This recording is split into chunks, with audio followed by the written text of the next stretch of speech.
leaving any tops whatsoever because we need them for mat material on the skid trails out there just to keep us on top of the ground right now. And our paper mill is shut down. They're having some issues out there. It's got things messed up on our end too. So Chad to take all that back out there and see he's putting it down on the trail, hold him up so we don't rut it. That's just 1, 2, there's 3 sets of those wires there on that TVA line. That's one of them big ones. We've cut under this thing 2 or 3 different times, but I've got to get over there. We've got everything cut back over this way, and I've got to get over there. And this is a little bit wet down here. I can see where Derek's done tracked down. He went that way and he backed up. He came over here and went through here. So I usually do real good in the wet stuff and the soft stuff. We're just gonna watch what these tracks are doing here. I should be fine though.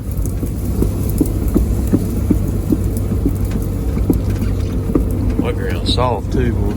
It's moving a little bit, not bad though. There's the Volvo.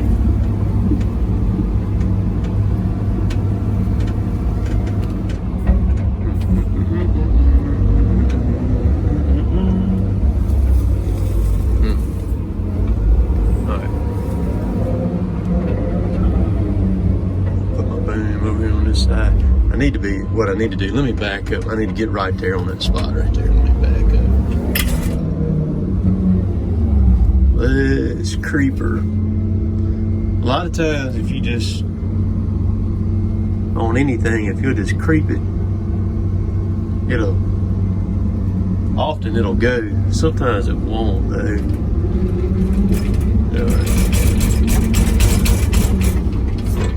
Let me back up a little bit more.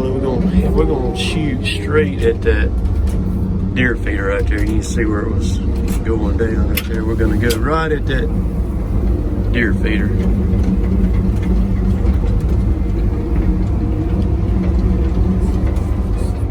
Okay.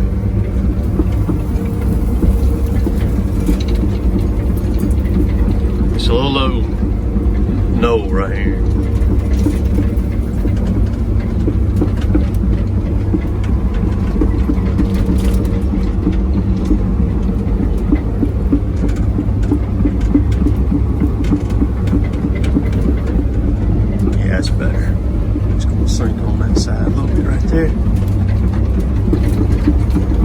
Still got corn in the old feeder there.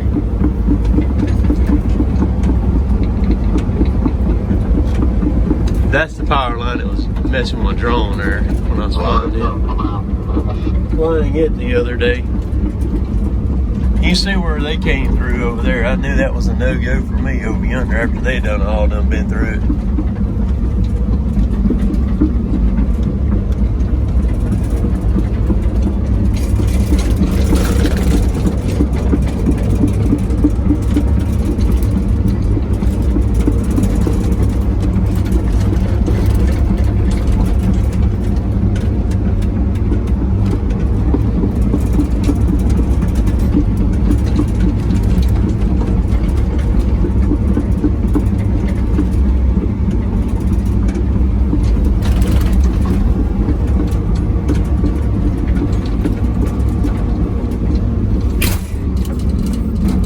Shut that door, that thing tips over that way, it won't throw me out.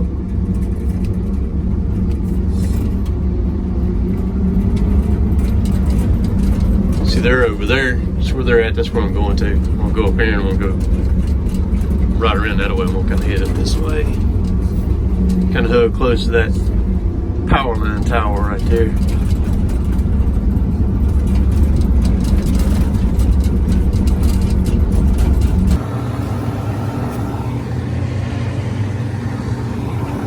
Getting fuel here now.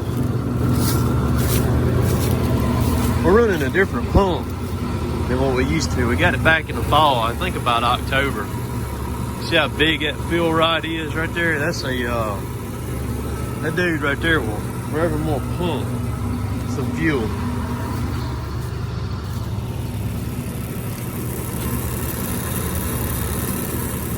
It's their newest version they got out. It runs on it's pressure sensing, so when the nozzle kicks off, it kills the pump too, because it can tell that pressure backs up on it.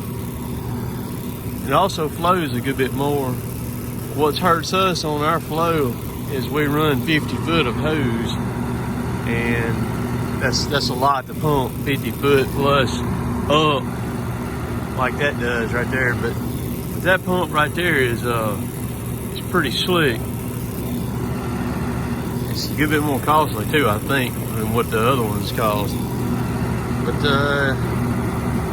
it was taking about 25 minutes to fill this thing up if I was completely out. With that pump there now, I'm in the 19 minute range right there. I've been 18 minutes right now, so I'm gonna hop up there and sure to be about full. I'm gonna attempt to do this one-handed and top this thing off here where you can watch it. You see that fuel is red. That's the red dye that they put in it. That's the non-highway use fuel. It's gonna have the highway use tax put on it. That's how they know if they check you when you're going down the road in a road vehicle. And they stick your tank with a straw and it comes out red. You in deep doo-doo. So the highway use fuel is clear. I'm just topping it on and off is all I'm doing. It took 18 minutes this time what it took. When I hopped up here, it already done clicked off when I said it was 18.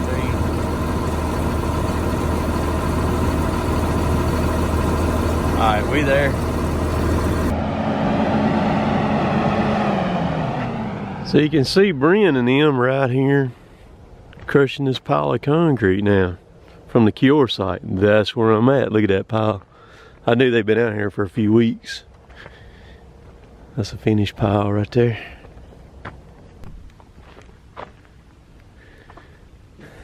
So they're shutting down here. Or he is anyhow. Let's go walk around here for just a second. They still got, they've knocked a pretty good dent in it, but they've still got a good little ways to go.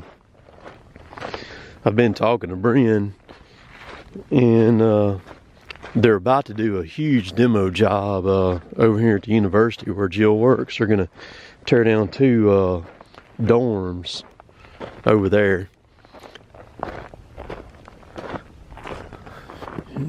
Knock them down. And I hadn't come out here and did any filming out here because of I've been deer hunting.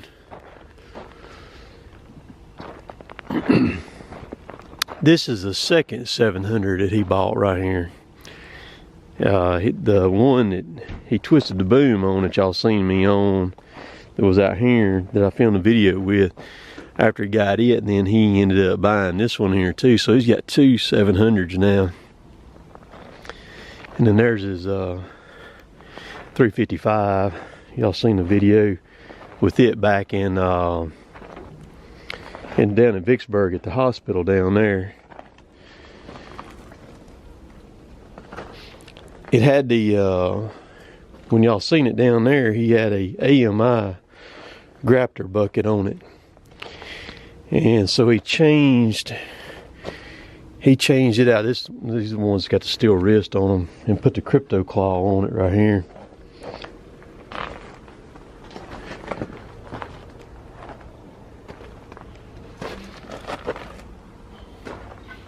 That's a beast of a bucket right there.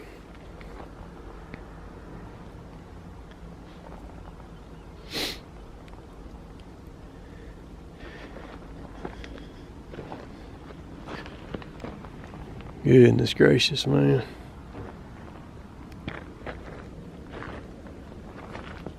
Look at that bolt.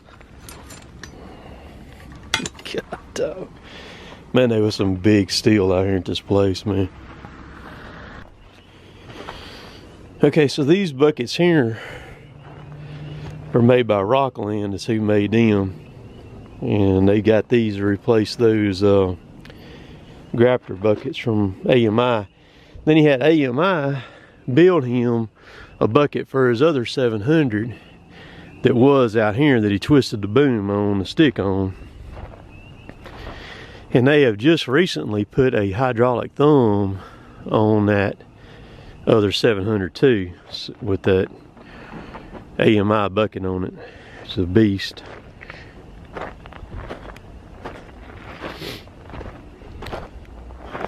These old buckets right here are big.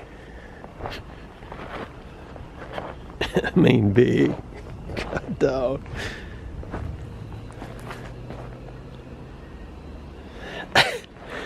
Let me flip this screen around where y'all can see right here. Y'all can see.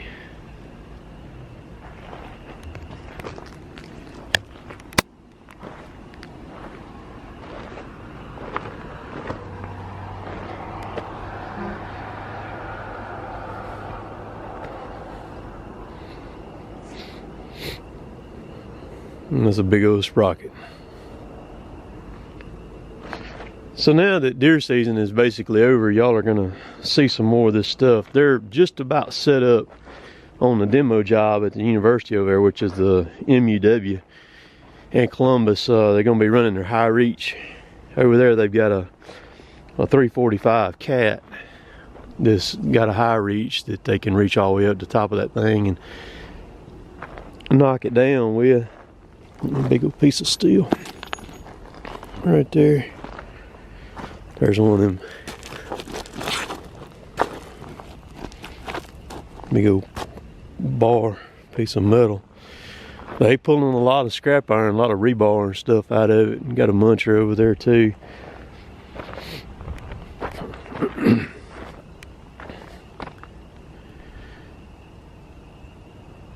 So anyhow,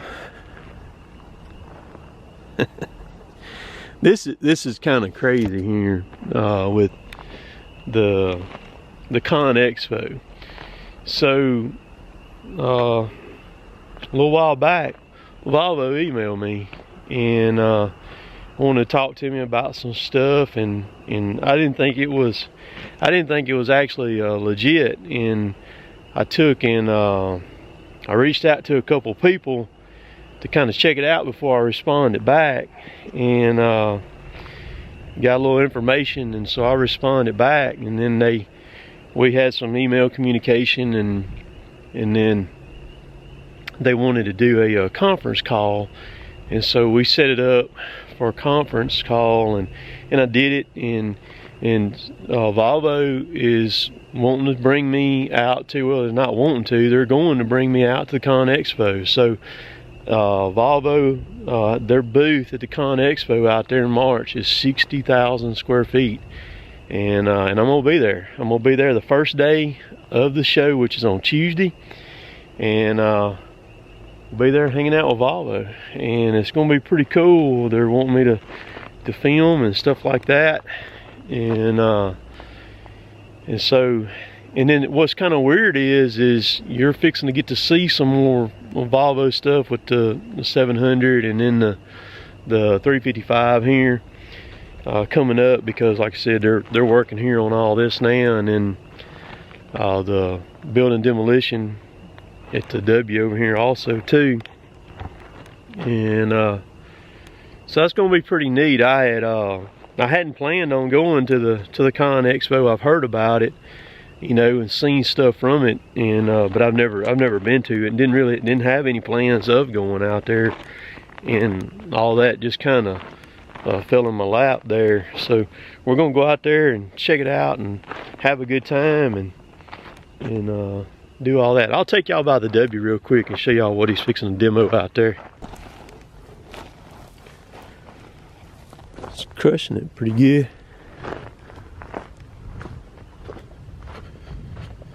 Be some good material. I think it's going to end up going on a barge here is what it's going to end up doing, this whole mountain pile right here.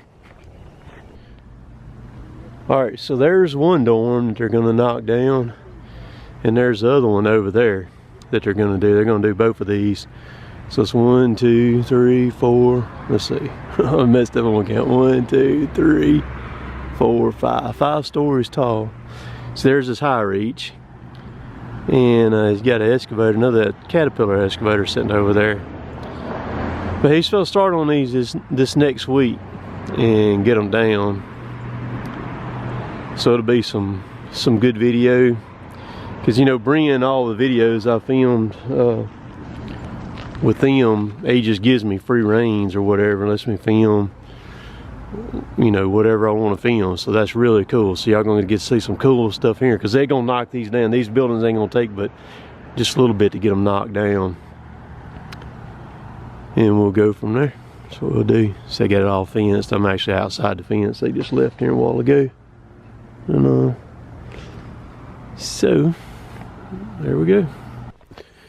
Grab my camera. I got a little bit of time tonight. I'm gonna carry y'all along with me. I'm gonna go over here and feed the dogs real quick. I'm gonna load up with corn. Top the deer feeders off again. And I'm gonna run my traps too. And I should have something in my traps, because tonight I've seen a lot of activity. While let's see, today on the cameras there's a good bit of activity. We caught one coyote coming across the camera, so I had a trap right there. It's close by, and so maybe we'll keep our fingers crossed that that I got one, either that or a bobcat. So I'm gonna take 6 bags of corn. I'm not sure how much the feeders are gonna need, because I got them cranked up right now. They're putting out 12 seconds every time they feed. So it's a good bit of corn they throwing out. It's been about 2 weeks now since I topped those feeders off. I'm just gonna hit every one of them tonight when I check the traps, because I basically got to run by them all. I'm gonna get them. Let me feed these dogs real quick. Alright, so I just went ahead and loaded everything up, my trapping stuff, to where I can remake trap sets if I need to. I don't know that I will, but I got it just in case. These rock lights that I got for this thing, for the interior of this thing, I'm gonna give y'all the go ahead. If y'all want some of them things, those things are bad to the bone, man. I hadn't had any trouble with them at all. They've been wet several times, and they are sealed slap up. They seem like good quality stuff. That's $17 for 2 of them or something like that. They ain't cost very much at all. But I'm gonna order some more in just the clear, or the white, and for my excavator shining out to the side. I'm also gonna order 2 for this thing to put on the corners up there, shining down this way. So if I cut the backlight on the back, it'll illuminate this out here white too, and fix that up. All right, I'm unloaded. I'll grab my backpack here, and my little tripod. This one right here.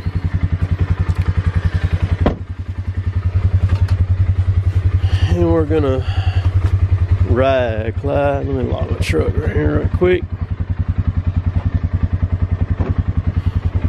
Maybe we'll have something. Let's go see right quick. This is the driest this road has been this entire year so far. It's hunting season anyhow. Running along about 25 on it. All right, so we got a feeder right here. We're gonna fill it up real quick. It's probably gonna hold maybe 100 pounds or so, I imagine. Let's get it. All right, y'all see I got it filled up right there. About to put the lid back on it. All right, this is the next feeder right here. I'm gonna fill it up too. So I just put a brand new motor on this one right here, and obviously it's not running here what it's supposed to. Let's see. Look at that. What the heck? Okay. So that battery. Okay. Let's go here. See what the battery looks like. Let's cut the camera back on. We're about to get on out of here. Go check the rest of the traps here. I did take the battery with me. Got it so I can charge it back up. So I struck out tonight. Only thing I accomplished was filling up the feeders and got that battery, and that was it.